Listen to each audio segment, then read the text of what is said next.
Meaning होतं हेही नाही आणि तेही नाही. त्याच्यामध्ये डू, डज, डिड नॉट जे काही शब्द येतात तिथे तुम्हाला काय यूज करायचंय, नायदरचा यूज करायचंय. आता इथे एक्झाम्पल बघा, he does not take tea and he does not take coffee. तो चहा पित नाही आणि कॉफी पण पित नाही. दोन सेपरेट सेंटेन्स आहेत. तुम्हाला त्याचं काय करायचंय, एक सेंटेन्स बनवायचं. तो चहा पित नाही आणि कॉफी पित नाही. कसं म्हणणार, तो चहा आणि कॉफी पित नाही. चहा पण पित नाही आणि कॉफी पण पित नाही. तर काय घ्यायचंय, he takes neither tea nor coffee. तो चहा आणि कॉफी दोन्ही घेत नाही. त्याच्यानंतर नाउन्स बघा, शंकर डज नॉट नो, शंकरला माहित नाही. गौरी डज नॉट नो, गौरीला पण माहित नाही. शंकरला माहित नाही आणि गौरीला पण माहित नाही. दोन्ही पण सेंटेन्स सेपरेट आहे.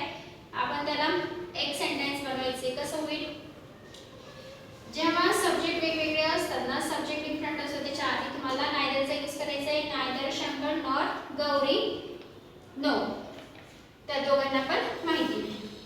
The old man was not a thief, he was not a liar. Old man चोरही नव्हता आणि तो खोटारडाही नव्हता. तर एक सेंटेन्स बनवण्यासाठी काय करू आपण, the old man was neither thief nor a liar.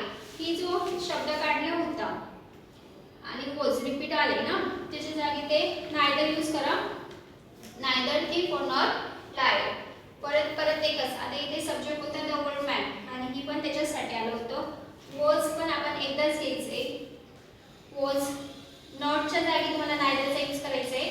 A thief not a liar.